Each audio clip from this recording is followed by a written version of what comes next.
یک کرنے سے پہلے اس کے مقصد کو پیش نظر رکھتے ہیں، تو یہ بتائیے کہ اللہ رب العزت کی ذات سے یہ گمان کیا جا سکتا ہے کہ اس نے کوئی کام ایسا کیا ہو جس کے پیچھے کوئی بڑا مقصد کار فرمانا ہو؟ ہم یہ تصور کر سکتے ہیں اللہ رب العزت کی ذات سے؟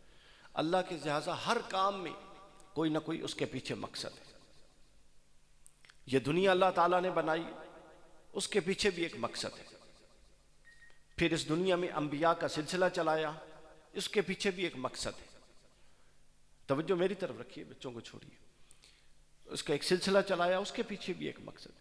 پھر سب سے بڑھ کے حضور نبی اکرم صلی اللہ علیہ وسلم جیسی ہستی اس دنیا کو عطا فرما دی اور قرآن جیسی کتاب اور ہدایت نامہ عطا فرما دیا، تو سامعین کرام اس کے پیچھے بھی ایک مقصد ہے۔ اب ہم نے یہ دیکھنا ہے کہ اتنے بڑے امور کے پیچھے جو اللہ رب العزت کے مقاصد ہیں، کیا ہم ان مقاصد کے قریب ہیں یا نہیں ہیں؟ ہم ان مقاصد کی مطابقت میں اپنی صلاحیتوں کو کھپا رہے ہیں یا ان مقاصد کے متضاد اور مخالف سمت میں جا کے اپنی پوری کی پوری صلاحیتوں کو لگا رہے ہیں؟ چونکہ بنیادی مقصد یہ ہے کہ جو مقصد اللہ کا ہے اس مقصد سے ہم آہنگ ہو گیا انسان، تو یہی انسان کی بقا اور کامیابی ہے۔ اور اگر وہ اللہ رب العزت کے مقصد سے ہم آہنگ نہیں تو وہ ناقص ہے اور فانی ہے اور کبھی بھی نہیں ہو سکتا، کامیابی کی طرف نہیں جا سکتا۔ تو لہٰذا ہر ایک کا مقصد۔ اب جب رسول اللہ صلی اللہ علیہ وسلم آئے تو حضور علیہ السلام کے آنے کے مقصد کو قرآن نے بہت ساری جگہوں پر بیان کیا۔ آپ لوگ اکثر سنتے ہیں کہ رسول اللہ نے تلاوت کتاب کی، قرآن کی آیات کی تلاوت آیات ہوئی، پھر تلاوت آیات کے بعد علم کتاب دیا، پھر علم کتاب کے بعد تعلیم حکمت دی۔ ان سب سے کا بھی ایک مقصد تھا۔ یہ جو حضور تلاوت آیات کر رہے تھے یہ بالذات تو مقصود نہیں تھا نا، کسی مقصد کا یہ ایک پیش خیمہ تھا اور اس کی تمہید تھی جو حاصل کرنا تھا۔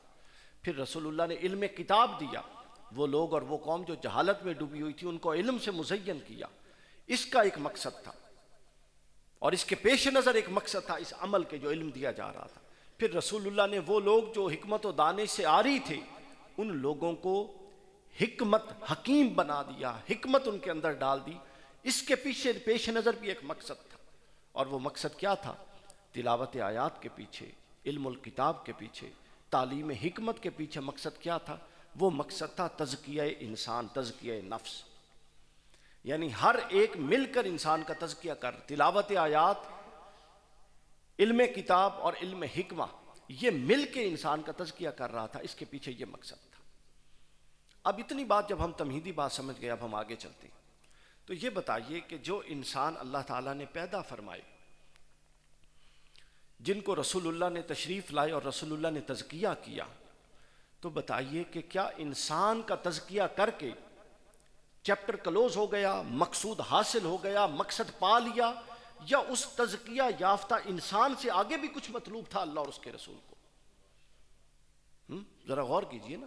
ایک لمحہ تو یہ ہے کہ انفرادی تزکیہ، میرا ذہن ایک دفعہ بنا کہ میں انفرادی تزکیہ پر بھی تھوڑی سی بات کروں، لیکن شاید وقت کی کمی نہ ہو، اس لیے ہم انفرادی تزکیہ یعنی ایک فرد کا وہ تزکیہ اور ایک فرد کے اندر وہ خصائل پیدا کرنا جو اللہ اور اس کے رسول کی منشا اور اللہ اور اس کے رسول کی مرضی ہے، اور وہ عادتیں، وہ خصائل، وہ خصائص اس کے اندر سے نکال دینا جو اللہ اور اس کے رسول کی رضا، اللہ اور اس کے رسول کی منشا اور اللہ اور اس کے رسول کے مقصد سے ٹکراتے ہیں، ان کو نکال دینا۔ تزکیہ یہی ہے سامعین، تزکیہ یہ ہے کہ ہر وہ شے جو اللہ رب العزت کی ذات سے موافق ہے اس کو ترقی دینا، نشو نما دینا، اور ہر وہ خصلت جو اللہ رب العزت کی ذات کے مخالف ہے اس کو دبانا اور اس کو اپنے اندر سے ختم کرنا، اور آہستہ آہستہ ریاضت کے ذریعے اس کو ختم کرنا اور اپنے آپ کو صاف ستھرا، مصفہ، مزکہ اور مصفہ کرنا،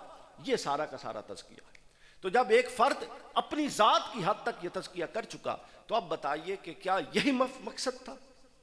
یہاں ایک لمحے کے لیے رکیے، یہاں چونکہ نوجوان بیٹھے ہیں، یہاں اسلام اور دیگر مذاہب اور دیگر ادیان کا ایک فرق سمجھ لیجیے۔ آج کل آپ کو پتہ ہے الہاد کا بڑا شوشہ ہے، الہاد کا بڑا یونیورسٹیوں میں، کالجز میں میرا بڑا جانا ہوتا ہے، لوگ نوجوان ملحد ہو رہے ہیں، اور اگر ملحد نہیں ہو رہے تو کم از کم اسلام کی حقانیت سے ان کا یقین اٹھتا جا رہا ہے، وہ کہتے ہیں جیسے اسلام دین اور مذہب ہے ویسے ہی کوئی اور دین اور مذہب، ہندو مت ہے، عیسائیت ہے، فلاں ہے ٹمکا، وہ اور بھی مذاہب۔ کیوں؟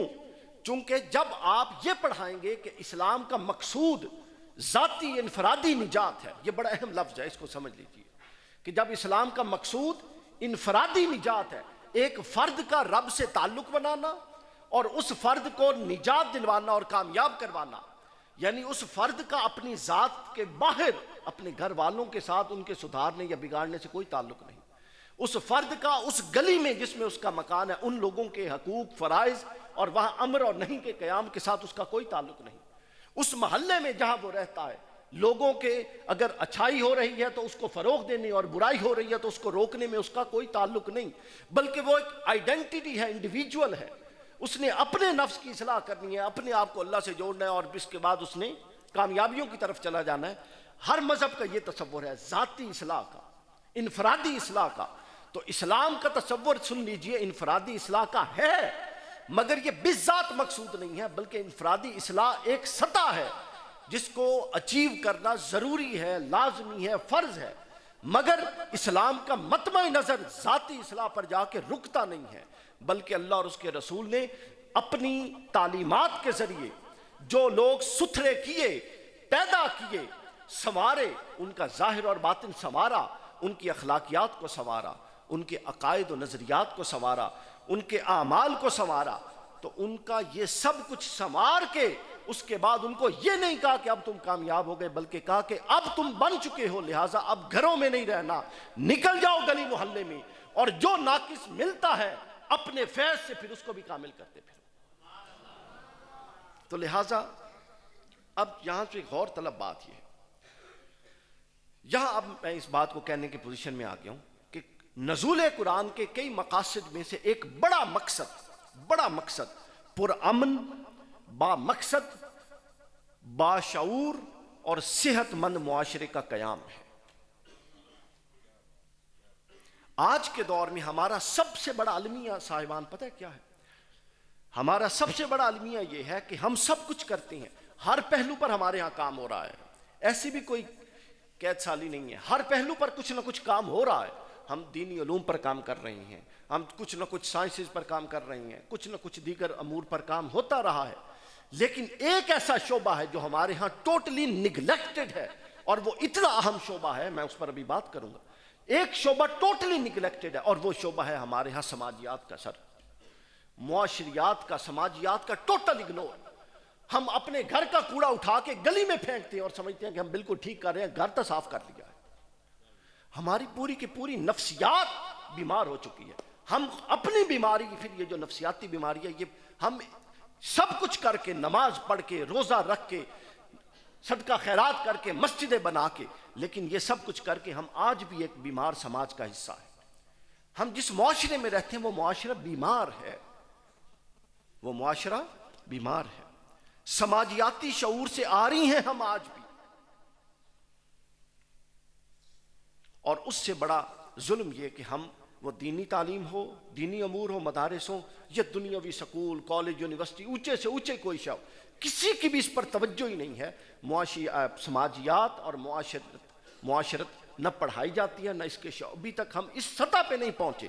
ابھی ہم کمرے میں سر سے بات کر رہے تھے اور معزز ساتھی جو آئے تھے کہ ابھی لوگ اس سطح پر ہی نہیں پہنچے کہ وہ کسی زیاں کو محسوس کر سکے، ابھی ہم بطور قوم اس سطح پر ہی نہیں پہنچے کہ ہم سمجھیں کہ سماجیات کا رول کیا ہوتا ہے، قرآن کا مقصد کون سا سماج اور معاشرہ قائم کرنا ہے، اور اگر وہ مقصد جو سماج قرآن قائم کرنا چاہتا ہے وہ معاشرہ قائم نہ ہو تو نقصان کیا ہوتا ہے۔ میں آپ کو بتاتا ہوں، 35% ایک محتاط اندازے کے مطابق ہے، قرآن مجید کے 30 سے 35% احکام وہ ہیں جن کا تعلق نہ آپ کی بطور فرد ذات سے ہے، نہ آپ کے کاروبار سے ہے، نہ آپ کی تقوی و طہارت سے ہے، نہ آپ کے لین دین سے ہے، بلکہ 30% سے زیادہ، 30 اور 40 کے درمیان، اس تناسب سے قرآن کے ان احکام کا تعلق صرف ایک ایسے صالح معاشرے کے قائم ہونے کے بعد اس معاشرے میں نفاذ سے ہے جس کو آج تک ہم قائم نہیں کر سکے، اور قرآن کا 30% حصہ آج بھی معطل پڑا ہے، اور ہم عاشق رسول ہیں اور محفلیں کر رہے ہیں اور کامیاب گردانتے ہیں خود کو۔ کیا قرآن نہیں کہتا کہ چور کے ہاتھ کاٹے جائیں؟ ہمارے ہاں کبھی چور کا ہاتھ کٹا ہے؟ تو کیا قرآن کی یہ شک آج تک معزول نہیں ہے معذرت کے ساتھ ہمارے معاشرے میں؟ کون ذمہ دار ہے اس کا؟ ہم سب ذمہ دار ہیں۔ اور پھر اس لطف کی بات یہ کہ ہمیں اس ذمہ داری کا احساس ہی نہیں ہے کہ جب معاشرہ نہیں قائم ہوگا، افراد کچھ نہیں کر سکتے۔ انبیاء بھی آتے تھے جو جماعتیں بناتے تھے، جماعتوں سے معاشرے تشکیل دیتے تھے، معاشروں کے بعد پھر وہ باطل کو للکارا کرتے تھے۔ تو لہٰذا جب آپ معاشرے کی اہمیت ہی نہیں سمجھتے تو پھر چور کے ہاتھ نہیں کٹ رہے۔ اور قرآن تو پکار پکار کے کہہ رہا ہے، وہ شک معطل ہے، لیکن ہم میں سے کسی کے بھی ایمان میں کوئی زلزلہ نہیں آتا۔ زانی اور زانیہ کے لیے قرآن نے کیا سزا دی ہے کس کو نہیں معلوم؟ کیا وہ ہمارے ہاں دی جاتی ہے؟ وہ حصہ معطل ہے، لیکن ہم میں سے کسی کو فرق نہیں پڑ رہا۔ خائن اور جو خیانت اور امانت کے متصادم ہیں ان کی کیا سزا ہے؟ اور پچھلی امتوں میں جو خائن تھے، کم تولتے تھے، ان پر کیا عذاب آیا؟ کیا ہم اپنے معاشرے میں خیانت کو ختم کر چکے ہیں؟ یہ شک معطل پڑی ہے۔ عدل کا قیام اور ظلم کا خاتمہ، کیا یہ اولین تقاضا نہیں ہے مومنین سے؟ کیا ہم اپنے معاشرے سے ظلم کو ختم کر چکے اور عدل کو نافذ کر چکے ہیں؟ یہ چیزیں، یہ احکام قرآنی معطل پڑے ہیں۔ میں نے محتاط اندازے سے 30 سے 60 کا اگر میں گنوانا شروع کروں تو شاید چند احکام نکلیں گے جس کو ہم انفرادی سطح پہ امپلیمنٹ کر رہے ہیں۔ تو لہٰذا بڑا سوچئے، وسیع سوچئے۔ ان آپ لوگوں نے اگلی نسلوں میں دین منتقل کرنا ہے، تو لہٰذا اگلی نسلوں میں دین کا جزوی ناقص تصور مت منتقل کیجئے، بلکہ اس طریقے سے بڑا تصور دیجئے کہ یار ہم ابھی پاکستان 75 سال لے چکے، لیکن ابھی ہم وہ معاشرہ نہیں کامیاب، ابھی تک وہ معاشرہ قائم کرنے میں کامیاب نہیں ہوئے جس میں زیادہ نہ ہو تو کم از کم قرآن کی ہر شک تو نافذ ہو سکے، اپنی انتہائی صورت پر نہ ہو، اپنی ابتدائی صورت پر تو ہو سکے۔ اور اس پر ہماری توجہ نہیں ہے۔ یہ ہوتا کیوں ہے یہ سن لیجیے، یہ بھی تمہیدی گفتگو ہے، اس پر اس کے بعد ہم اپنے پھر موضوع پر اسی تمہید کے بعد آئیں گے۔ ہوتا ایسا کیوں ہے سامعین کرام؟ ہوتا اس لیے ہے کہ ہم سیلف سینٹرڈ ہو چکے ہیں۔ اگر میرا مقصد اور میرا مفاد پورا ہو رہا ہے، یعنی ہماری نفسیات یہ بن چکی ہے کہ اگر میرا مفاد پورا ہو رہا ہے تو مجھے غرض ہی نہیں ہے کوئی تباہ و برباد ہو جائے، میں صرف اپنے مفاد کے گرد گھوم رہا ہوں۔ اگر میں محفوظ ہوں تو میرے ساتھ والی دیوار کے پیچھے بیٹھا ہوا کوئی لٹ بھی جائے تو میں یہ سمجھتا ہوں چونکہ میں تو محفوظ بیٹھا ہوں۔ یہ اسلامی تعلیمات نہیں ہیں۔ اقبال نے کہا تھا اخوت اس کو کہتے ہیں چبھے کانٹا جو کابل میں تو ہندوستان کا ہر پیر و جواں بےتاب ہو جائے۔ اور حضور نے فرمایا تھا کہ میری امت ایک جسم کی مانند ہے، جس کے ایک عضو کو درد ہوتی ہے تو پورا جسم بے قرار ہو جاتا ہے۔ اور قرآن کے احکام بھی ایک جسم کی مانند ہے کہ اگر ایک عضو آپ کے جسم سے کٹ جائے تو آپ اپنے آپ کو مکمل انسان سمجھیں گے؟ نہیں سمجھیں گے، لیکن دین کو آپ مکمل سمجھے ہوئے ہیں، اتنی کچھ نہیں ہو رہا اس کے باوجود۔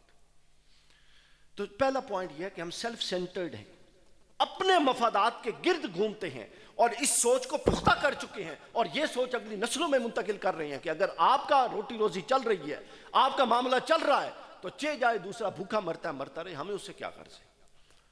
اور دوسرا وجہ یہ ہے کہ ہم جوائنٹ رسپانسبلٹیز اون کرنے کو تیار نہیں، ہم اجتماعی ذمہ داریاں لینے والے نہیں بنے۔ گاڑی سے نیچے گند پھینک دیتے ہیں، اپنے گھر کی صفائی کرتے ہیں اور گلی کو گندا کر دیتے ہیں۔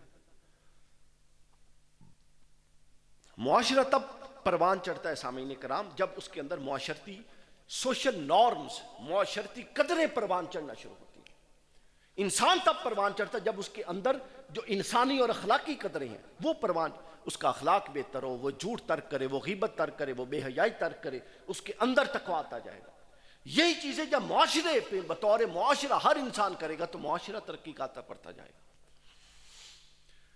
تو لہٰذا اس تمہید کے بعد آئیے اب تھوڑی دیر کے لیے مسالک اور جو ہمارے ہاں دھندے گورکھ دھندے ہیں ان کھینچا تانیوں سے ہٹ کے قرآن مجید کی روشنی میں ذرا دیکھتے ہیں کہ بطور انسان اور بطور فرد معاشرہ قرآن ہماری کیا ذمہ داریاں متعین کرتا ہے، اور وہ کون سی بنیادیں ہیں جو قرآن کہتا ہے کہ معاشرہ ان بنیادوں پر قائم کرو، اور اگر معاشرہ ان بنیادوں پر کھڑا ہو جائے تو وہ کامیاب معاشرہ ہے۔ تاکہ چلیں ایک تجزیہ تو ہو جائے نا آج کی مجلس میں۔ سب سے پہلی چیز اس حوالے سے جو میں نے عرض کی، قرآن مجید نے فرمایا قد افلح المؤمنون، سورہ المؤمنون کی ابتدائی آیات ہے کہ بے شک ایمان والے مراد پا گئے، کامیاب ہو گئے، افلح، فلاح پا گئے۔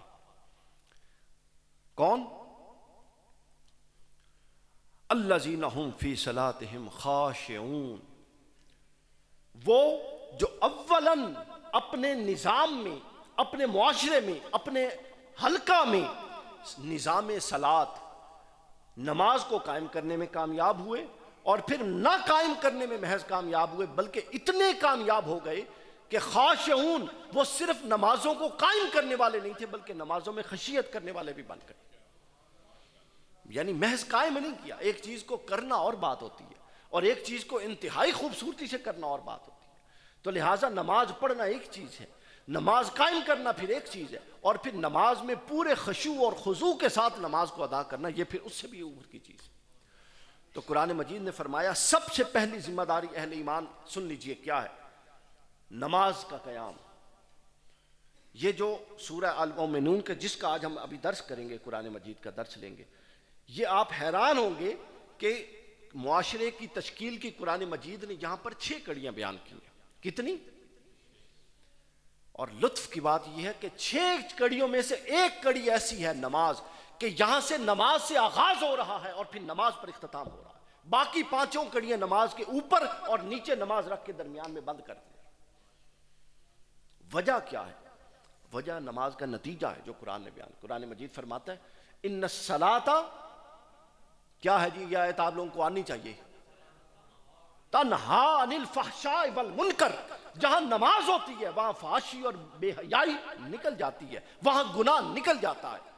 ہماری نمازیں کیا اتنی ہو چکی ہیں طاقتور اور اتنی مضبوط ہو چکی ہیں، اتنی قوت والی، کہ جو ہم نمازی بنتے جائیں تو ہماری خرابیاں کم ہوتی جائیں اور آہستہ آہستہ ایلیمینیٹ ہوتی جائیں، پوری باڈی سے نکلتی جائیں۔ پہلے فرد سے نکلیں گی، پھر جب نماز معاشرے میں قائم ہوگی تو پھر وہ خرابیاں معاشرے سے نکلیں گی۔ نماز کی مؤثریت اپنی جگہ رہے گی۔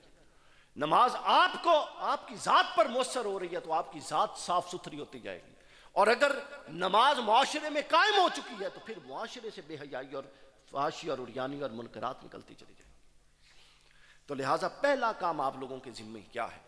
آپ کی ذمہ داری، اور پہلا کام جس کو قرآن معاشرتی اپنا کامیاب اور قرآنی معاشرے کی بنیاد قرار دیتا ہے وہ نظام صلاۃ ہے۔ اس کا آغاز ذات سے ہے۔ جو بے نمازی ہے خود اس نے کیا نظام صلاۃ کروانا ہے؟ اس کے لیے تو یہ سب مطلب ہوائی باتیں ہیں۔ اور جو خود نمازی ہے اور اس کے گھر والے بے نمازی ہیں تو وہ بھی سن لے، وہ بھی اس دائرے سے اپنے آپ کو خارج سمجھے، کیونکہ وہ بھی اپنے بعد جو اولین ذمہ دار لوگ ہیں، تم ذمہ دار ہو، حضور نے فرمایا ہر ایک جواب دہ ہے، اور اولین تم اپنی ذات اور اس کے بعد ثانیاً پھر اپنے گھر والوں کے بارے میں جواب دے۔ جو اپنے گھر میں ہی نماز قائم نہیں کر سکتا اس نے معاشرے کو کیا سیدھا کرنا؟ اور پھر تیسرا درجہ آتا ہے، آپ گھر کے بعد اس کو تیسرا درجہ اعزاء و اقارب، دوست احباب، رشتہ دار، ان میں لے کر چلیں۔ تو پہلی بنیاد جس پر معاشرہ قائم ہوگا وہ کیا ہے؟ بولیے، سب بولیے، کیا ہے؟ اپنی نسلوں میں اس کو منتقل کیجیے۔ اور کیا خوب، میں ابھی اس کو دیکھ رہا تھا رستے میں تو ساتھ ایک طبرانی کی حدیث اچانک ہی کھل گئی، میں نے جب کھولی نا کتاب تو اچانک ہی کھل گئی۔ حضور صلی اللہ علیہ وسلم نے فرمایا کہ نماز ایسی چیز، ایسا حکم ہے اللہ تعالیٰ کا ایسی کہ سب سے پہلے اولین حساب اللہ نماز کا لے گا، اور جب نماز سیدھی ہو جائے گی تو باقی امور اللہ خود سے سیدھے کرتا چلا جائے گا۔ یعنی نماز کی اصلاح باقی کئی امور کی اصلاح کا باعث بن جاتی ہے۔ تو پہلی چیز نظام صلاۃ ہے۔ کیا ہے؟ اب سنتے جائیے۔ دوسری چیز جو ہمارے معاشرہ جس پر ہم نے قائم کرنا ہے، اور معاشرہ جب میں کہتا ہوں سمجھ لیجئے، پہلے آپ نے خود اس پر قائم ہونا ہے، پھر آپ نے گھر والوں کو اس پر کھڑا کرنا ہے، اور گھر والوں کے بعد آپ نے پھر معاشرے میں اس کی جدوجہد کرنی ہے۔ اگر آپ خود بھی اس کے کامل اپنا عامل نہیں ہیں، اس پر عمل نہیں کرتے، گھر والے نہیں کرتے، تو باہر جائیں گے تو آپ کی دعوت غیر مؤثر ہے، لوگ مذاق بنائیں گے، وہ کہیں گے اس کا اپنا عمل دیکھو اور ہمیں آتا ہے دعوتیں دینے۔ تو سب سے مؤثر آپ کا عمل ہے۔ حضرت مولا علی کی میں ایک بات سناؤں۔ حضرت علی کرم اللہ وجہ الکریم ایک دفعہ کوئی شخص آیا تو اس نے حضرت علی سے پوچھا، اس نے کہا جی مجھے میرے لیے دعا فرما دے، میں فلاں علاقے میں جا رہا ہوں تبلیغ کے کام کے لیے۔ تو مولا علی نے فرمایا اچھا جا تو رہے ہو، بعض لوگ کہتے ہیں یہ حضرت امام جعفر صادق سے بھی مروی ہے، واللہ عالم جس سے بھی، تو جا تو رہے ہو لیکن اپنی زبان بند رکھنا۔ سر توجہ فرمائیے، کس لیے جا رہا تھا؟ بولیے تبلیغ کے لیے، اور کیا فرما رہے ہیں کہ جا تو رہے ہو لیکن اپنی زبان بند رکھنا۔ وہ پریشان ہو گیا کہ میں تو جا ہی تبلیغ کرنے رہا ہوں، مجھے فرما رہے ہیں زبان بند رکھنا، اگر زبان بند رکھوں گا تو پھر تبلیغ کیسے کروں گا؟ تو حضرت علی نے فرمایا کبھی زبان کی تبلیغ بھی یا نادان مؤثر ہوئی ہے؟ تو جا کے جو ان سے کروانا چاہتا ہے وہ کر کے ان کو دکھاتا رہا، وہ خود تیری طرف آتے جائے۔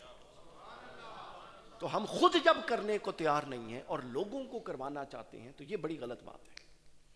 ہم میں سے اکثر تبلیغ واز اس لیے کرتے ہیں کہ دوسرے نیک ہو جائیں، یعنی ہم خود نہیں نیک ہونا چاہتے اور اپنی ریاضت نہیں کرنا چاہتے اور اپنی خواہشات اور اپنے مفادات کو دفن نہیں کرنا چاہتے، مگر معاشرے کو سدھارنا چاہتے ہیں، اور یہ منافقت کی سب سے اونچی سطح ہے، سب سے اعلیٰ ترین درجہ۔ دوسری چیز فرمائی، یہ پہلی بات اب پکی ہو گئی جی، کیا ہے جی پہلا بنیاد جو قرآن نے دی؟ کیا نماز۔ یہ میری ایک کتاب آ رہی ہے قرآن مجید کے 365 اصول، سال کے 365 دنوں کی تناسب سے، تو اس میں سے یہ ایک آج اصول آج کے درس میں ہم نے تھوڑی تمہید الگ کر کے تو اس میں لیا، اور اس کتاب میں اس کا عنوان ہے تعمیر معاشرہ کی 6 کڑیاں، جو قرآن مجید سے ماخوذ۔ دوسری چیز ہے سامعین کرام، والذین ہم عن اللغو معرضون۔ کیا خوبصورت بات ہے، واہ واہ واہ۔ جو مضبوط معاشرے کے مضبوط لوگ ہوتے ہیں نا سر، وہ جب بے ہودہ باتوں کے پاس سے گزرتے ہیں تو یوں گزرتے ہیں کہ جیسے وہ جانتے ہی نہیں ہے کہ کسی کو فضول شے کے پاس سے گزرے۔ وَإِذَا مَرُّوا بِاللَّغْوِ مَرُّوا كِرَامًا۔ جب کسی بے حیائی بے ہودہ بات کے پاس سے گزرتے ہیں تو عزت کرامت اور وقار کے ساتھ اگنور کرتے ہوئے گزر جاتے ہیں، اس کی طرف پلٹ کے دیکھنا بھی گوارا نہیں کرتے کہ پڑا کیا ہے، اس کی طرف دیکھنا بھی گوارا نہیں کرتے۔ یہ مومن کی شان کے ہی خلاف ہے، اور یہ مومن کی شان حضور اسلام کی شان کے طور پہ اللہ نے قرآن میں کہی، اے محبوب ان چیزوں کی طرف توجہ نہ کیجئے جو ہم نے دنیا میں تھوڑے دنوں کی لذت اور وقفے کے لیے ان کو دے رکھی، یہ آپ کی شان کے لائق نہیں۔ تو یہ حضور کو نصیحت، بنیادی طور پہ حضور کے ذریعے ہمیں نصیحت ہے۔ تو لہٰذا دوسری کیا ہے؟ جہاں بےہودہ بات ہو وہاں سے عزت اور اکرام کے ساتھ اور اپنی ذات کا وقار قائم رکھتے ہوئے گزر جانا، یہ ہے مومن کی علامت، اور ایسے مومن معاشرہ قائم کرنے کے قابل ہوتے ہیں۔ اور جو کہیں ایسی لذات والی چیزیں دیکھیں، بے حیائی والی چیزیں دیکھیں اور فوراً دل لبھائے اور اس کے اندر پڑ جائیں اور اس میں انوالو ہو جائیں، انہوں نے کیا معاشرہ بنانا ہے؟ ان کو تو پہلے ذات بنانے کی ضرورت ہے، ذات بنے گی تو معاشرے کا سفر شروع ہوگا۔ والذین ہم عن اللغو، ہر لغویات اوپر سے نیچے تک، مکروہ سے لے کر حرام تک اس لغو کے مفہوم کے اندر داخل ہے۔ تو لہٰذا اب یہاں پر قرآن مجید نے اس کو 2-3 جگہوں پر بیان کیا۔ وَإِذَا مَرُّوا بِاللَّغْوِ مَرُّوا كِرَامًا، جب کسی بے حیائی کی بات کی طرف سے گزرتے ہیں تو عزت و اکرام کے ساتھ گزر جاتے ہیں۔ جب میں یہ آیت پڑھتا ہوں تو میرے ذہن میں ایسے ہی نقشہ آتا ہے، اب جو ہمارے ہاں، اب آپ آئیں لاہور میں، آپ دیکھتے ہیں یہاں بھی ہر شہر میں اب تو بے حیائی چوکوں میں موجود ہے۔ تو مجھے یہ آیت جیسے ہی میں گزر رہا ہوں تو ذہن میں آ جاتی ہے کہ شاید اس دور کے لیے اللہ نے فرمایا تھا کہ جب تم گزر رہے ہو اور دائیں اور بائیں شیطان کے گھر ہوں تو سیدھی نظر رکھ کے وقار کے ساتھ گزر جانا۔ اور تقویٰ بھی یہی ہے۔ سیدنا عمر فاروق رضی اللہ تعالیٰ عنہ سے کسی نے پوچھا، یا سیدنا ابی بن کعب رضی اللہ تعالیٰ عنہ، دونوں سے مروی، وہ فرماتے ہیں تقویٰ یہ ہے کہ جھاڑی دار سفر ہو اور اپنے کپڑوں کو یوں سمیٹ دو تاکہ کوئی کپڑے کا حصہ کانٹے میں پھنس نہ جائے، الجھ نہ جائے۔ بس اسی طریقے سے وقار سے گزرنا ہے کہ شخصیت کا کوئی ایک جزو اور ایک بال بھی اس شے کی طرف متوجہ نہ ہو جو آپ کی شان کے لائق نہیں۔ والذین هم عن اللغو معرضون۔ پھر تیسری بنیاد، یہ کون سی ہو گئی جی؟ ابھی کتنی بنیادیں ہو گئی ہماری؟ بولیے، پہلی کیا تھی؟ اونچی آواز میں بولیے، پہلی کیا تھی؟ پہلے خود پڑھنا، پہلے اس کے بعد گھر والوں کو پڑھانا، اس کے بعد پھر دوستوں کو اس طرف لانا۔ اور دوسری چیز کیا تھی؟ لغویات سے اجتناب۔ کس شے سے؟ لغویات سے۔ تیسری چیز ہے والذین ہم للزکاۃ فاعلون۔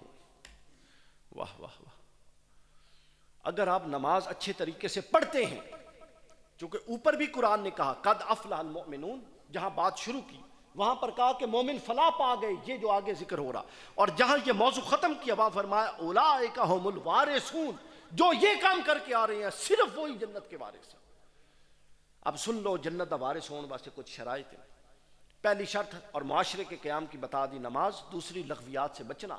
اگر آپ نمازی بھی ہیں اور آپ لغویات سے بھی بچ رہے ہیں، لیکن آپ معاشرے کے کمزور طبقات کو جو سسک رہے ہیں، مر رہے ہیں، روٹی نہیں ہے، جن کے پاس کپڑا نہیں ہے پہننے کو، جن کے بچوں کی تعلیم نہیں ہے، جو اپنی عزتیں بیچ کے روٹی کھا رہے ہیں، اور تم نمازی بھی ہو اور تم لغویات سے بھی بچتے ہو، اور ان طبقات کو تم دیکھتے ہو اور گزر جاتے ہو، ان کو اٹھا کے ساتھ اپنی دوڑ میں شریک نہیں کرتے، تو اللہ فرماتا ہے نہ تم کامیاب فلاح یافتہ لوگوں میں سے ہو اور نہ تم جنت کے وارثوں میں سے ہو۔ چونکہ جنت کے وارثوں کا رویہ یہ ہوتا ہے کہ وہ جس طرح نمازی ہوتے ہیں، وہ جس طرح نمازی ہوتے ہیں، وہ جس طرح لغویات سے بچنے والے ہوتے ہیں، جنت کے وارث اسی طرح اپنے معاشرے کے، اپنے خاندان کے، اپنے محلے کے، اپنے گلی کے کمزور افراد کو اٹھا کر کم از کم بنیادی ضروریات کی حد تک زندگی کی دوڑ میں ساتھ لے کر چلنے والے ہوتے ہیں۔ والذین ھم للزکوٰۃ فاعلون، وہ اپنی زکوٰۃ دینے والے ہوتے ہیں۔ زکوٰۃ کس کو دی جاتی ہے بھائی؟ کوئی کمزور طبقہ ہے جو، یعنی وہ اس کمزور طبقے کو اگنور نہیں کرتے، نظر انداز نہیں کرتے۔ یہ رویہ ہے اہل جنت کا۔ اہل جنت ایسے ہوں گے کہ اہل جنت کی طبیعت یہ ہوگی کہ نہ وہ نمازیں چھوڑ سکتے ہوں گے، نہ وہ بے حیائی میں پڑھ سکتے ہوں گے، اور نہ وہ کسی کو روتا سسکتا دیکھ سکتے ہوں گے۔ یہ اہل جنت کا مزاج ہوگا۔ اگر اہل جنت میں سے ہونا ہے تو اپنا مزاج ایسا بنا لو۔ یہ اہل جنت کا مزاج ہے۔ والذین ھم للزکوٰۃ فاعلون، کہ وہ معاشرے کے کمزور طبقات کو ساتھ لے کر چلنے والے ہوں گے، اور معاشی تعطل کو رفع کرنے والے ہوں گے۔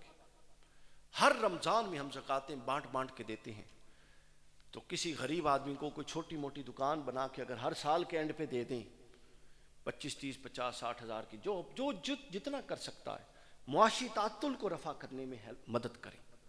ہمارے ہاں رواج یہ بن گیا، اور معذرت کے ساتھ جو لیتے ہیں ان کا بھی یہ مزاج بن گیا کہ وہ روزانہ ملتا رہے کہیں سے کچھ نہ کچھ۔ صحابہ کرام کی مزاج اور صحابہ کرام کی تعلیمات اور حضور کی تعلیمات اس سے خلاف ہے۔ ابھی آج میرا یوٹیوب چینل جو آپ لوگ دیکھتے رہتے ہیں فیس بک، اس پر ابھی آج چڑھا ہے ایک کلپ حضرت عبد الرحمن بن عوف رضی اللہ تعالیٰ عنہ کے حوالے سے۔ حضرت عبد الرحمن بن عوف جب آئے تھے نا مکہ سے، تو مدینہ میں تو ماشاءاللہ پھر بڑے ہی مالدار متمول ہو گئے، لیکن جب آئے تھے صحابہ کرام مہاجرین، آپ کو پتہ ہے ان کی کیا حالت تھی۔ تو حضرت عبد الرحمن بن عوف سے، جن کا حضور نے مواخات میں وہ بھائی بنا دیا تھا، تو انہوں نے کہا میرے پاس تو بڑا مال ہے، جو تم لینا چاہتے ہو لے لو، آدھا مال لے لو، میرے پاس بیویاں ہیں، میں جس کو پسند کرتی ہو طلاق دے دیتا ہوں، تم نکاح کر لو۔ تو انہوں نے کہا کہ اللہ آپ کا بھلا کرے، اور آپ کو دعائیں دی، آپ نے اتنا کچھ کیا، بس مجھے صرف یہ بتا دیں کہ بازار کو کون سا رستہ جاتا ہے۔ ہمارے ہاں بڑے بینر لگے ہوتے ہیں روٹی مفت، تو میں ڈھونڈتا ہوں کبھی ایسا بینر لگ جائے کہ آ جائیں آپ کو موٹر سائیکل کا کام مفت سکھاتے ہیں، آ جائیں آپ کو پلمبرنگ مفت سکھاتے ہیں، آ جائیں آپ کو تعلیم مفت دیتے ہیں۔ یہ کتنے لوگ جو مدارس کے پیچھے پڑے ہوئے ہیں، جدید لوگ، اور ہر وقت ان پر کوئی نہ کوئی بکواس کرتے رہتے ہیں۔ آپ کے معاشرے کا یہ مدارس اور علماء، کسی سے اختلاف ہو سکتا ہے ایک دو باتوں میں، لیکن آپ کے معاشرے کا یہ وہ طبقہ ہے جو مفت تعلیم دے رہا ہے ہر ایک کو، اور تعلیم بھی دین کی تعلیم دے رہا ہے۔ اور آپ تو مطلب قوم ساری کو بھکاری بنا دیا ہے روٹیوں کے چکر میں۔ لیکن یہ وہ لوگ ہیں جو تعلیم دے رہے ہیں مفت۔ کبھی کوئی دے نا ماڈرن طبقہ مفت تعلیم نہیں دیتے۔ تو کہنے کا مقصد کیا ہے سامعین؟ کہنے کا مقصد کہ آپ نے معاشرے کے اس کمزور طبقے کو مدد کرنا ہے جس طرح کی اس کی ضرورت ہو۔ ایسی مدد نہیں کرنی کہ آپ دیتے رہیں اور اس کو لینے کا عادی بنا دیں ہمیشہ کے لیے، بلکہ اس طرح سے مدد کرنی ہے کہ اس کو بنیادی ضروریات کی حد تک اس کے قدموں پر کھڑا کر دیں۔ یہ معاشرے کے قیام کی تیسری چیز ہو گئی۔ کون سی چیز ہو گئی جی؟ کتنی بنیادیں ہو گئیں؟ 3 کڑیاں ہو گئیں۔ یہ اب یاد رہیں گی۔ اس کے بعد چوتھی چیز، یہ جو اگلی چوتھی چیز آ رہی ہے، یہ بنیاد ہے سامعین کرام۔ معاشرے بچتے قائم بھی اس کی بنیاد پر ہوتے ہیں، کھڑے بھی اس کی بنیاد پر ہوتے ہیں، بقا بھی اس کی بنیاد پر پاتے ہیں، کمال بھی اس کی بنیاد پر پاتے ہیں، اور تباہ بھی پھر اسی کی بنیاد پہ ہوتے ہیں۔ فرمایا والذین هم لفروجہم حافظون، کہ ایسے معاشرے میں مضبوط معاشرہ بنانے والے وہ لوگ ہوتے ہیں جن کو اپنی شرمگاہوں پر ضبط ہوتا ہے۔ ہم اپنی مجلسوں میں اب ایسی باتیں کرنے سے ہی شرماتے ہیں۔ یہ قرآن ہے اللہ کا۔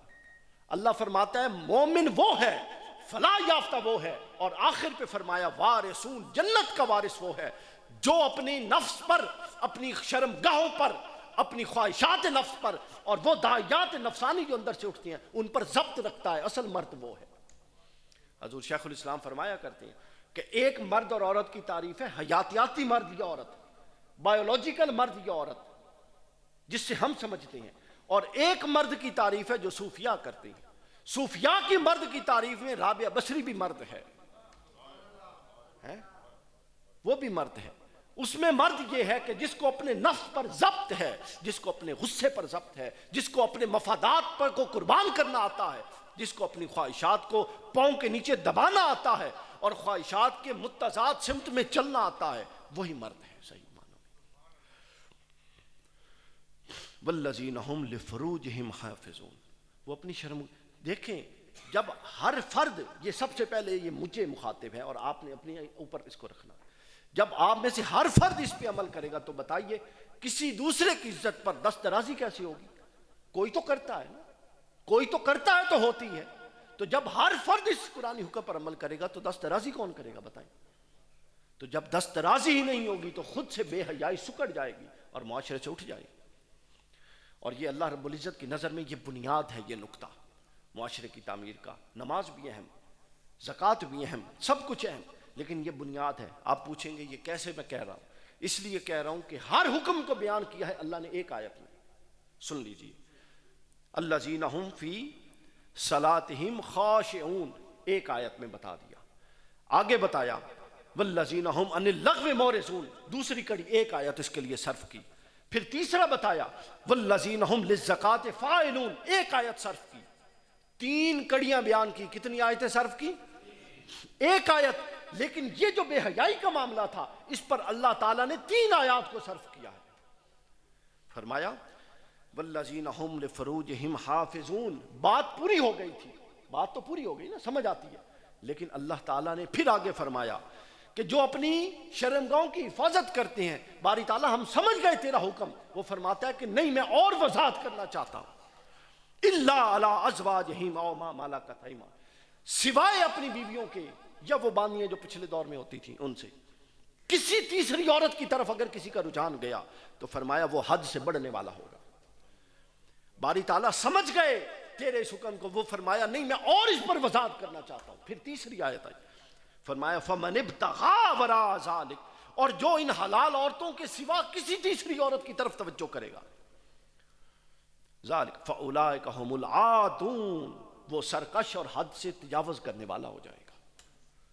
تین آیتیں اللہ نے صرف کی۔ ایک نظم آ رہا تھا قرآن کا، نظم قرآنی آپ دیکھیے، الاتقان کو دیکھیے یا امام زرکشی کو دیکھیے، تو ان علماء اصول علوم القرآن، علماء اصول نے علوم القرآن، انہوں نے جہاں پہ تقدم و تاخر کی بحث کی ہے نا، کہ ایک آیت پہلے آتی ہے اور بعد میں آتی ہے تو اس کے حکم میں تقدیم و تاخیر ہوتی ہے، وہیں انہوں نے یہ بحث بھی کی ہے کہ اگر ایک نظم چل رہا ہو اور ایک حکم پر ایک آیت، پھر اگلے حکم پر ایک آیت صرف ہو رہی ہو، اور اچانک ایک حکم پر ایک سے زائد آیات صرف ہو جائیں، تو یہ قاعدہ اس بات کی دلیل ہوتا ہے کہ اللہ اس پر شدت دے رہا ہے اور یہ متشدد کر کے وہ زیادہ تاکید کے ساتھ بیان کرنا چاہتا ہے۔ پھر اس کے بعد آگے فرمایا، اب یہ تیسری چیز ہے، اب ظاہر ہے جب آپ حفاظت کریں گے تو ناجائز امور سے حفاظت کریں گے نا، شرمگاہ کی۔ پھر کہا بیوی اور باندیاں، پھر ظاہر ہے جب آپ ان میں محدود ہو گئے تو محدود ہو گئے نا، پھر کہا جو اس سے نکلے گا ہم العادون، وہ سرکش اور حد سے بڑھنے والا ہوگا۔ اچھا، اور اس کا مطلب کیا ہے یہ سن لیجئے، یہ وضاحت کر دیں۔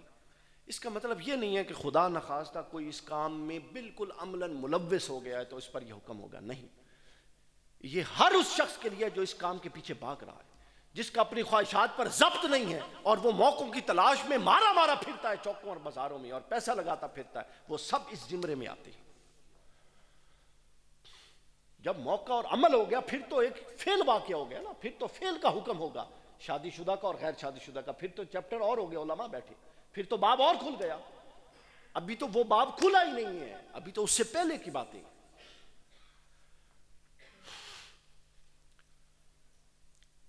تو یہ چوتھی کڑی تھی سامعین کرام جس پر معاشرہ قائم ہوگا۔ اگر معاشرہ حیا پر قائم ہو جائے، اگر معاشرہ حیا پر قائم ہو جائے تو پھر بہت سے معاملات، 80% ہمارے معاشرے کی بیماریاں پیدا ہی بے حیائی سے ہو رہی ہیں۔ بلڈ پریشر ہوتا ہے، بلڈ پریشر سے کبھی سر درد ہوتی ہے، کبھی کچھ ہوتا ہے، شوگر ہوتی ہے، اس کی کئی ہوتی ہے۔ اگر آپ بلڈ پریشر ہی کنٹرول کر لیں تو اس سے جتنی بیماریاں ہو رہی ہیں وہ خود ختم ہو جائیں گی۔ اگر آپ شوگر کو ہی کنٹرول کر لیں تو شوگر نے جتنے مسائل پیدا کرنے ہیں وہ کیوں کرے گا، کبھی کریں۔ ایک بندہ جو شوگر سے بیمار رہتا ہے اس سے پوچھیں، کہندا یار آج کل تو بڑا سکون ہے، شوگر کنٹرول ہے۔ تو جب وہ ایک چیز اس کو سمجھ آ گئی کہ اگر یہ کنٹرول میں ہو تو میں کئی عذابوں سے بچ جاتا ہوں، تو اللہ بھی یہ سمجھا رہا ہے کہ اگر یہ کنٹرول میں ہو تو تم بڑے عذابوں سے بچ جاتے ہو، دنیا کے بھی اور آخرت کے بھی۔ اور حضور علیہ الصلوۃ والسلام نے، سامعین کرام یہ باتیں آج کی مجلسوں میں کیجئے، قرآن مجید کے یہ پہلو بیان کیجئے نوجوانوں کو۔ ماں ورائی اور سدرۃ المنتہا سے اوپر اوپر رکھا ہوا ہے آپ لوگوں نے، ہم لوگوں نے بچوں لوگوں کو تھوڑا نیچے لائیں، تھوڑا ان کی سیرتوں میں سیرت محمدی کے عکس بھی ڈلوائیں، تھوڑا ان کو عمل کی طرف بھی راغب کریں۔ اور جو ہم نے ایک نیا دین کا پیراڈائم متعارف کروایا ہے ہوائی قسم کا، اس کی بنیاد پہ اب ہر سمجھتا ہے جنت دی ٹکٹ بھی لوگوں دی جیب وچ، ہن تو ونڈدے بھی ہیں لوگ جنت دی ٹکٹاں۔ ان چیزوں سے بچیے۔ اپنی اصلاح، یہ سارا اسلام کیا ہے؟ اسلام ورب ہے، ناؤن نہیں ہے۔ ورب کا مطلب ہوتا ہے ایک کام ہے، ایک کرنا ہے، ٹھیک ہے؟ یہ فعل ہے، اسم نہیں ہے۔ اچھا، یہ چوتھی چیز تھی۔ اچھا، اور حضور علیہ الصلوۃ والسلام نے بھی یہ فرمایا، حضور نے فرمایا جو مجھے 2 چیزوں کی ضمانت دے میں اس کو جنت کی ضمانت دیتا ہوں۔ یہ حدیث سب نے سنی ہوئی۔ ایک فرمایا کہ 2 جبڑوں کے درمیان زبان کی، اور ایک 2 پہلوؤں کے درمیان شرمگاہ کی۔ تو اب یہ سب خرابیوں کی جڑ یہی 2 چیزیں ہیں، سارے مسائل ہی انہی 2 چیزوں سے پیدا ہوتی ہیں۔ تو ان پر ضبط معراج انسانیت ہے، اور یہی اصل میدان انسانیت ہے، اور یہی کرنے کا کام۔ سن لیجئے، ہر شخص ہر وقت گناہگار نہیں ہوتا، وہ ایک کیفیت ہوتی ہے جو انسان پر طاری ہوتی ہے۔ بس اس کیفیت میں اپنے آپ کو ضبط پر رکھنا اور خواہش کو پاؤں کے نیچے رکھنا، یہی انسانیت کا تعین کر دیتا ہے۔ ہمہ وقت کوئی گناہگار نہیں ہوتا دوستو،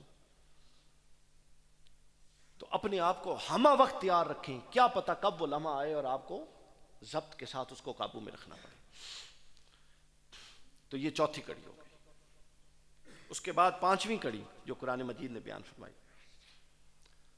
اس کا بھی فقدان ہے۔ آپ دیکھتے جائیے کہ قرآن چاہتا کیا ہے اور ہم کر کیا رہے ہیں، اور یہی منہاج القرآن بھی چاہتا ہے جو میں بتا رہا ہوں۔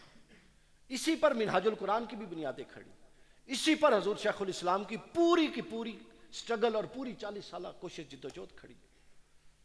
ہر سال یہ بندہ جو کام کر رہا ہے اس کی بنیاد انہی پر کھڑی۔ آپ وہ ابتدائی یہ تو پرانے لوگ بیٹھے ہیں 84 کے، میری تو 84 کی پیدائش ہے، آپ وہ ابتدائی خطبات سنیں جب وہ خطابات تصوف اور روحانیت کے ہوتے تھے، شب داریاں ہوتی تھیں، کیا ماحول ہوتا تھا۔ وہ یہی تو تھا، یہ سب گند اندر سے نکالنے کی کوشش تھی۔ اس کے بعد اگلی بات 5ویں چیز فرمایا والذین ہم لاماناتہم۔ اب یہاں 2 چیزیں آ گئی، اور وہ لوگ، مضبوط فرد وہ ہوگا اور مضبوط معاشرہ وہ افراد قائم کریں گے جو کیا ہوں گے؟ اپنی امانتوں کی پاسداری کرنے والے ہوں گے۔ کس کی پاسداری دوستوں؟ امانت کا مطلب سمجھ لو۔ امانت کی پاسداری صرف یہ نہیں ہے کہ 50,000 میرے پاس رکھوایا، میں نے 50 واپس کر دیا، میں بڑا امین ہو گیا۔ امانت کی ذمہ داری یہ ہے کہ ہر وہ شے جو آپ کو بطور امانت دی گئی ہے اس کا خیال رکھنا، اور اس کو اس حد میں استعمال کرنا جو حد اللہ اور اس کے رسول نے تعین کر دیا ہے۔ آپ شروع کر دیں، امانتیں گنواؤں؟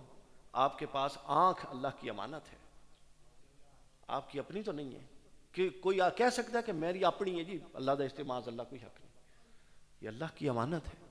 تو آنکھ کا وہ استعمال جو اللہ نے جائز کہا یہ امین ہونا ہے، اور آنکھ کا وہ استعمال جو اللہ نے ناجائز کہا یہ خائن ہونا ہے۔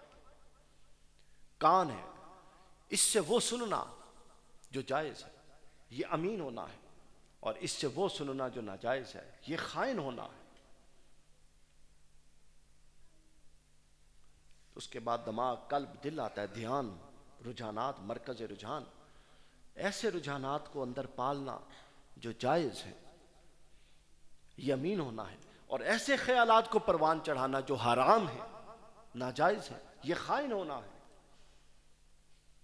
پھر آپ کاروبار کرتے ہیں، پیٹ آتا ہے، اس کے بعد بطن، اس میں وہ کچھ ڈالنا جو جائز کیا گیا ہے اور جائز طریقے سے ڈالا گیا، یہ کیا ہے؟ امین ہونا ہے۔ اور اس کے مخالف سمت میں جانا یہ کیا ہے؟ خائن ہونا ہے۔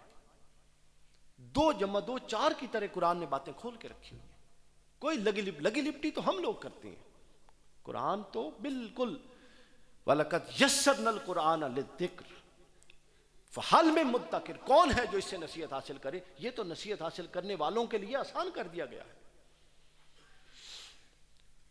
تو فرمایا جو امانتوں کی پاسداری۔ پھر اس کے بعد آگے چلیے، یہ تصور امانت بہت بڑا ہے سامعین کرام، وسیع تصور ہے، جیسا کہ میں نے آپ کو آپ کے جسم کے اعضاء بتا دی۔ پھر اس کے بعد آپ کے پاس سب سے بڑی امانت آپ کی اولاد ہے۔ اگر ماں باپ مر رہے ہیں اور اولاد کو دنیا دار، بے ایمان، تباہ اور ان کی نفسانی خواہشات کا غلام بنا کے مر رہی ہیں، تو یہ سمجھ لیں کہ قبر میں وہ سکون سے نہیں رہیں گے، امانت میں خیانت کر رہے ہیں بھائی۔ اگر اللہ نے آپ کو 50,000 50 لاکھ دیا ہے، وہ اللہ دی دین ہے، انہوں ٹھیک جگہ تے خرچ کرنا ہے، تو یہ تو سب سے بڑی اللہ کی امانت ہے جو آپ کے سپرد کی گئی ہے۔ اولاد، اسی طرح پھر رشتے امانت ہیں، حقوق و فرائض میں یہ جو تناسب رکھا ہے یہ امانت ہے، ہر ایک کا حق ادا کرنا۔ تو اس وسیع تصور میں سمجھیے، کیا ہم سب اس وسیع تصور میں امین ہیں؟ آنکھ کو لیجئے، کان کو لیجئے، دل و دماغ کو لیجئے، کیا ہم امین ہیں؟ ابھی اگر اوپر سے ایک تلوار لٹکے اور ہم میں سے ہر ایک کا ٹائٹل متعین کر دے، اللہ کی عزت کی قسم ہم میں سے کئی تو شرم سے ڈوب کے مر جائیں گے۔ یہ تو اللہ کا فضل ہے کہ اس نے پردے رکھے ہوں گے، یہ تو اس کا فضل ہے کہ اس کے پردے ہیں جس میں سارا کچھ ہی چلا جا رہا ہے۔ لیکن کیا پردوں پر ہی اکتفا کرنا ہے؟ اصلاح کی طرف راغب ہونے کی کوئی پروگرام نہیں ہے۔ اللہ اکبر۔ تو فرمایا امانت وہ لوگ معاشرہ قائم کرتے ہیں۔ اب آپ سمجھ آ رہی ہے معاشرہ یا انقلاب کیوں نہیں آ رہا؟ معاشرہ قائم ہوگا تو انقلاب آئے گا۔ انقلاب تب آئے گا جب اس صفات کے لوگ سڑکوں پر ہوں گے، گلیوں میں ہوں گے اور دعوت دینے والے ہوں گے، اور اس صفات کے لوگ آگے سے قبول کرنے والے ہوں گے۔ ایک ایماندار ایک فاسق و فاجر اور سرکش کو دعوت دے گا تو وہ کیسے؟ وہ تو انبیاء کی دعوت نہیں قبول کرتے تھے۔ تو سامعین، معاشرہ من کل الوجوہ پروان تب چڑھتا ہے کہ جب ان افراد سے بھرا ہوا ہوگا، اور جب ان افراد سے بھر جائے گا آپ دیکھیے کہ پھر آپ پر وہ نعمتیں اور وہ انعامات کی بارش ہوگی جو ہم عہد صحابہ میں سنا کرتے ہیں۔ قرآن مجید کی ایک حیثیت ہے حجت من بعد الرسل، اس پر میری ایک کتاب بھی ہے۔ حجت من بعد الرسل کا مطلب یہ ہوتا ہے کہ اب رسول اللہ تشریف لے گئے، اب کوئی نبی تو رسول تو آ نہیں سکتا، چیپٹر کلوز، ختم۔ تو اب جو مسائل آئیں گے اس کو کون حل کرے گا، ٹیکل کرے گا؟ اس کے لیے اللہ نے قرآن کو وہ منصب دیا ہے جو پچھلے دوروں میں نئی نبوت جو ضرورت پوری کرتی تھی، اب وہ ضرورت قرآن و سنت اور اہل بیت پوری کریں گے۔ حدیث ثقلین کے مضمون کو بھی ملا لیں۔ آپ بات سمجھیں گے؟ سنت صحابہ کرام سے آپ کو آئی، اہل بیت کو ویسے حضور نے فرمایا میں تمہیں 2 گراں قدر چیزیں چھوڑ کے جا رہا ہوں، اور قرآن ویسے حضور نے فرمایا موجود۔ تو لہٰذا انقلاب کی تیاری ان امور کی تیاری ہے بنیادی طور پہ۔ صاحب سمجھیں، انقلاب کی تیاری ان امور کی تیاری ہے، اور ہم انہی امور پر لگے ہوئے ہیں۔ تو والذین هم لأماناتہم وعہدہم، اور وہ اپنے وعدوں کی بھی پاسداری کرتے ہیں۔ پہلی امانت ہوگی، وعدہ بھی ایک امانت ہے۔ ایک آیت میں، اچھا اب دیکھیے، ایک آیت میں بھی دو کڑیاں بیان کرتے ہیں، پہلے ہر آیت میں ایک کڑی، پھر 3 آیات میں ایک کڑی، اور پھر ایک آیت میں 2 کڑی۔ فرمایا وہ اپنے وعدوں کو پورا، وعدہ کیا ہے؟ آپ کال دیتے ہیں کسی کو، وہ کال امانت ہوتا ہے، اس کو پورا کرنا یہ امانت داری ہے، اور اس کے خلاف جانا یہ خیانت ہے۔ اور قرآن نے اس کو الگ بھی بیان کر دیا کہ معاشرہ ان لوگوں کی بنیاد پر کھڑا ہوتا ہے جو اپنی زبان کے پکے ہوتے ہیں، جس نے وعدہ کر دیا تو اس کے بعد وعدے سے پیچھے نہیں ہٹتے۔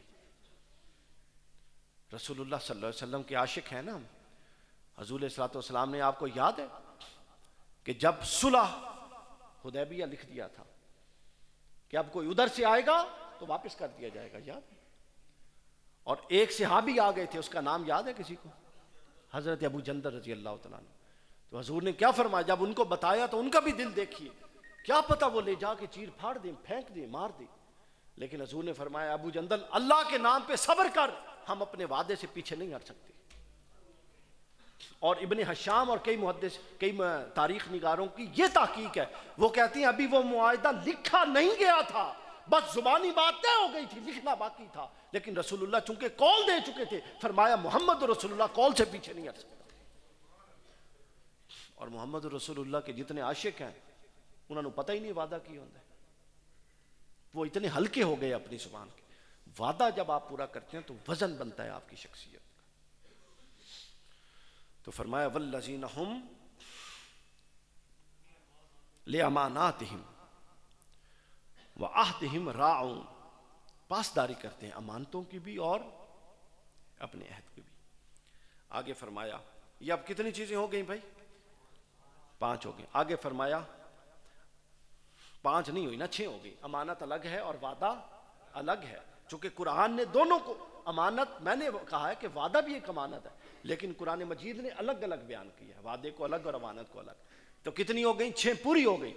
اب ختم کرتے ہوئے فرمایا والذین ہم علی صلواتہم یحافظون، وہ لوگ جو پھر اپنی نمازوں کی حفاظت کرتے ہیں۔ نماز سے بات شروع کی، پھر اس کے اندر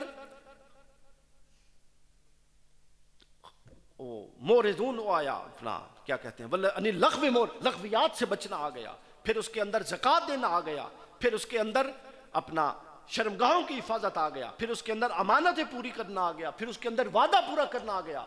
جس طرح آپ لپیٹتے نہیں ہیں کوئی شے، تو اللہ نے جب اس مضمون کو لپیٹا تو اوپر بھی نماز کو رکھا، نیچے بھی نماز کو رکھا، اور درمیان میں باقی 5 چیزوں کو رکھا، تاکہ پتہ لگ جائے کہ اللہ کے نزدیک نماز کی اہمیت کیا ہے۔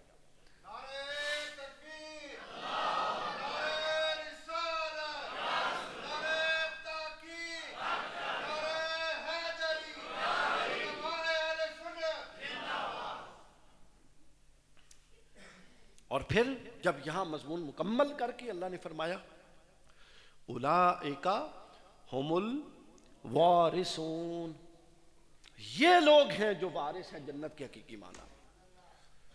ہم تو اپنے اپنے دعوے میں وارث ہیں نا، لیکن دعویٰ آج بھی اللہ کا چلتا ہے اور اس دن بھی اللہ کا چلے گا، اور اللہ کا نظم اور ضبط اہل جنت کے لیے، جن کے بعد جن مسائل سے اور جن امور سے گزار کے اور جن پیمانوں سے گزار کے اللہ نے جنت میں لے کر جانا ہے اہل جنت کو، وہ اللہ تعالیٰ نے بیان کر دی ہے۔ اب آپ میں سے ہر ایک اور ہم میں سے ہر ایک کے ہاتھ میں پوری کی پوری بات آ گئی۔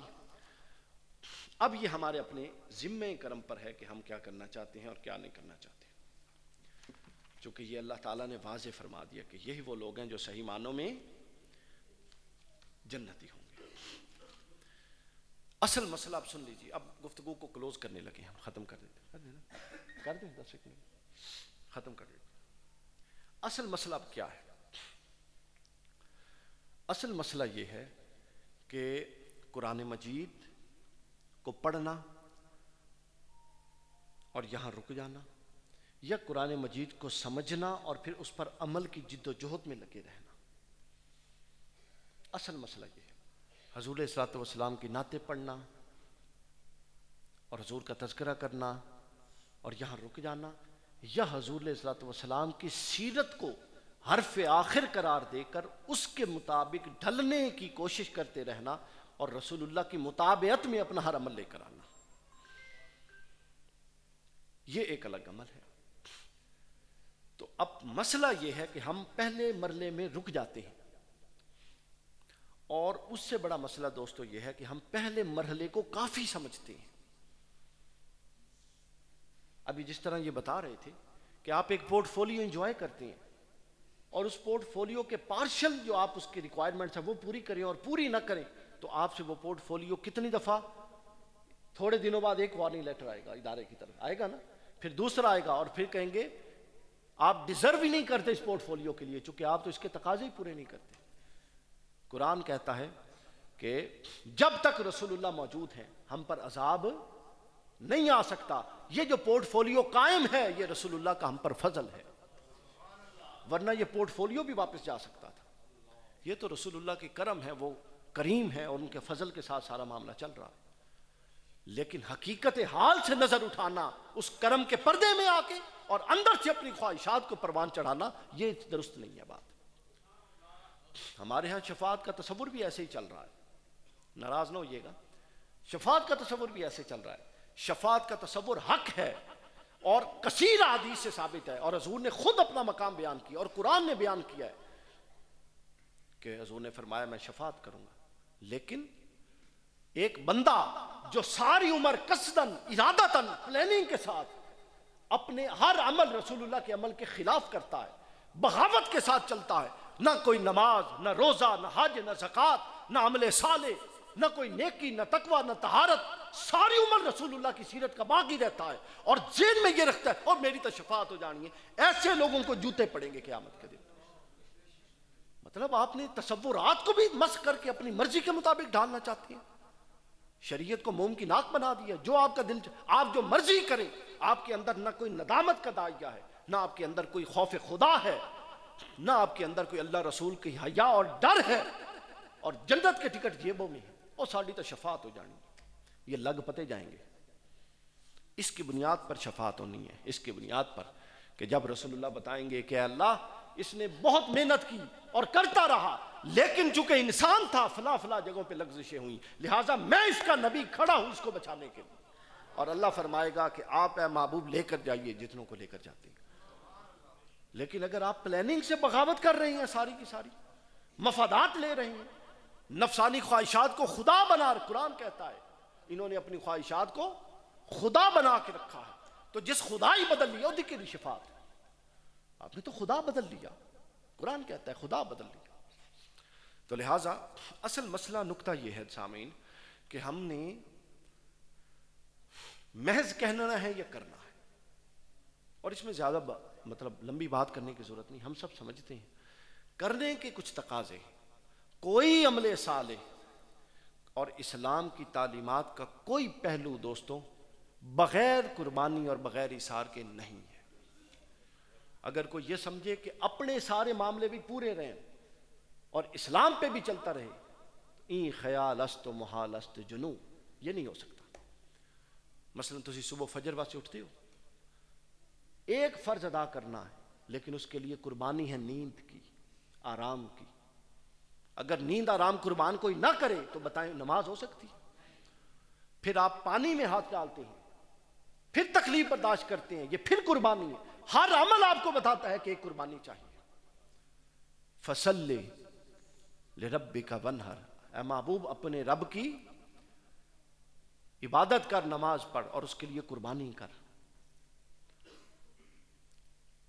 تو لہٰذا ہر عمل آپ کا قربانی چاہتا ہے۔ اگر آپ قربانی کے بغیر اوپر جانا چاہتے ہیں تو یہ نہیں ہو سکتا۔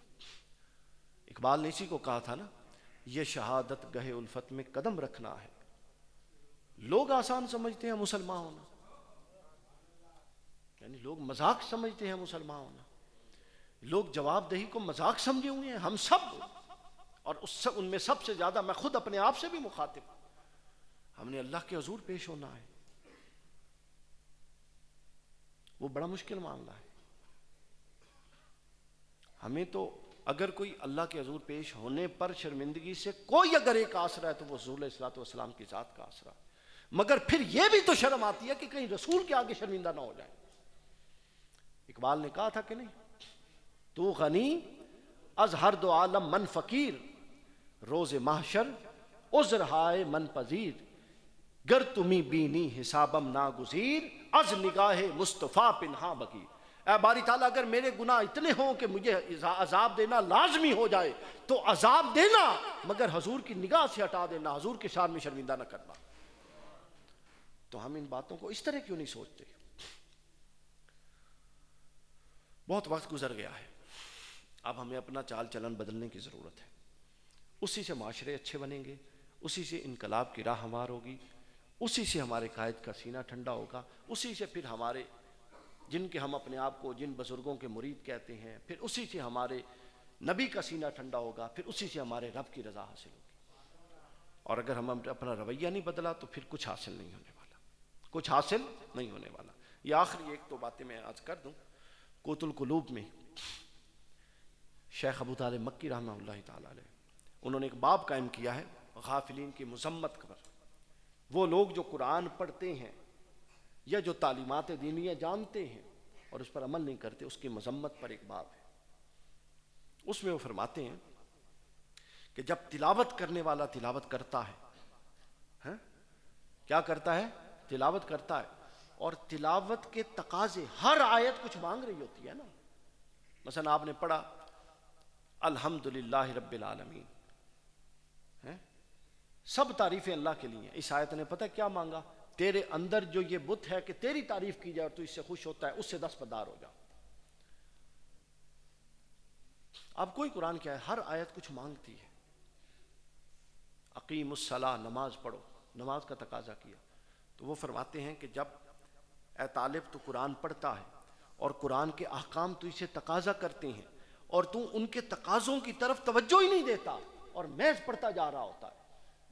چونکہ ہمارے ہاں تو کیا ہے، کتنے ختم ہوئیں گی، کتنی باری ہونے گی، ہوں تو ایک رات چیسی کر دیں گے، تقاضوں سے آ رہی ہیں ہم لوگ۔ وہ فرماتے ہیں کہ تو تقاضوں سے جو قرآن تو اسے طلب کر رہا ہے اس سے غفلت برتتا ہے، لاپرواہی برتتا ہے، اپنے خواہشات میں ڈوبا رہتا ہے، شیطان کے وسوسے میں رہتا ہے، اپنی تمناؤں میں منہمک رہتا ہے، تو سن تو ایسا شخص ہے جس کے لیے اللہ نے قرآن میں فرمایا وَمِنْهُمْ أُمِّيُّونَ، یہ وہ ان پڑھ ہیں، لا يعلمون الکتاب، جو پڑھتے تو ہیں کتاب مگر کتاب کے مقاصد سے بالکل ناآشنا ہے، الا امانیہ، ان کے پاس اگر کچھ ہے تو اپنی خواہشات اور خیالات ہیں، یہ اسی میں گھوم رہے ہیں، پڑھ قرآن رہے ہیں، بے اپنی خواہشات میں رہے ہیں۔ یعنی آپ قرآن پڑھیں اور بہیں اپنی خواہشات میں، قرآن کے مقاصد، قرآن سے مطلوب چیزیں اور قرآن مجید کے تقاضوں کو چھوڑ دیں اور اپنے نفس کے تقاضوں میں بہتے رہیں۔ وہ کہتے ہیں کہ جہاں یہ ٹکراؤ آتا ہے، فرمایا وہاں اللہ تعالیٰ ان بندوں سے اپنی رحمت کو اٹھا لیتا۔ اور آگے فرماتے ہیں جب بندہ تلاوت قرآن کرتا ہے اور اس کے تقاضوں پر ثابت قدم رہتا ہے تو فرمایا ایسے شخص پر اللہ تعالیٰ عرش معلیٰ سے نگاہ رحمت فرماتا ہے۔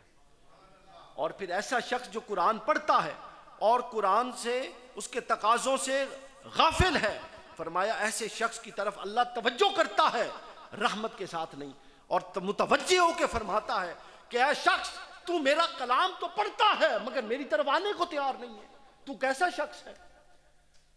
یعنی تو قرآن پڑھ رہا ہے اور قرآن جو کام بتاتا ہے میری طرف آنے کے، تو میرے پاس آنے کو تیار نہیں ہے، تو میری طرف رجوع کرنے کو تیار نہیں ہے، یعنی تو میرے کلام کو چمٹا ہوا ہے۔